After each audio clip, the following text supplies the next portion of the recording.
Every day, a sea of decisions stretches before us. Some are small and unimportant, but others have a larger impact on our lives. For example, which politician should I vote for? Should I try the latest diet craze?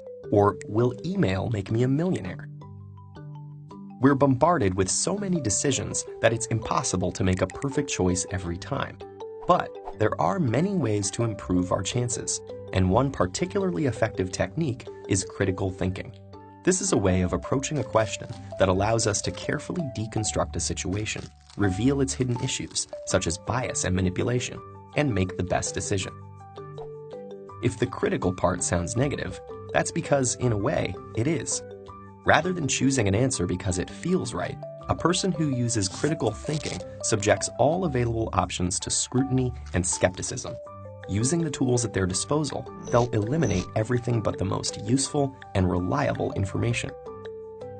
There are many different ways of approaching critical thinking, but here's one 5-step process that may help you solve any number of problems. 1. Formulate your question. In other words, know what you're looking for.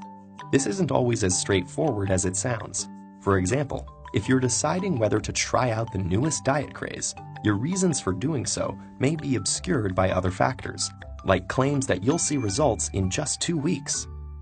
But if you approach the situation with a clear view of what you're actually trying to accomplish by dieting, whether that's weight loss, better nutrition, or having more energy, that'll equip you to sift through this information critically, find what you're looking for, and decide whether the new fad really suits your needs. 2. Gather your information. There's lots of it out there, so having a clear idea of your question will help you determine what's relevant. If you're trying to decide on a diet to improve your nutrition, you may ask an expert for their advice or seek other people's testimonies.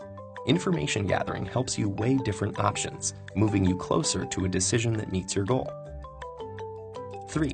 Apply the information. Something you do by asking critical questions. Facing a decision, ask yourself, what concepts are at work? What assumptions exist? Is my interpretation of the information logically sound?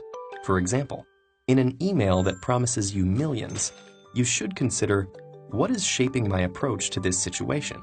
Do I assume the sender is telling the truth? Based on the evidence, is it logical to assume I'll win any money? 4. Consider the implications. Imagine it's election time, and you've selected a political candidate based on their promise to make it cheaper for drivers to fill up on gas. At first glance, that seems great. But what about the long-term environmental effects? If gasoline use is less restricted by cost, this could also cause a huge surge in air pollution, an unintended consequence that's important to think about. 5. Explore other points of view. Ask yourself why so many people are drawn to the policies of the opposing political candidate. Even if you disagree with everything that candidate says, exploring the full spectrum of viewpoints might explain why some policies that don't seem valid to you appeal to others. This will allow you to explore alternatives, evaluate your own choices, and ultimately help you make more informed decisions. This 5-step process is just one tool, and it certainly won't eradicate difficult decisions from our lives, but it can help us increase the number of positive choices we make. Critical thinking can give us the tools to sift through a sea of information and find what we're looking for. And if enough of us use it, it has the power to make the world a more reasonable place.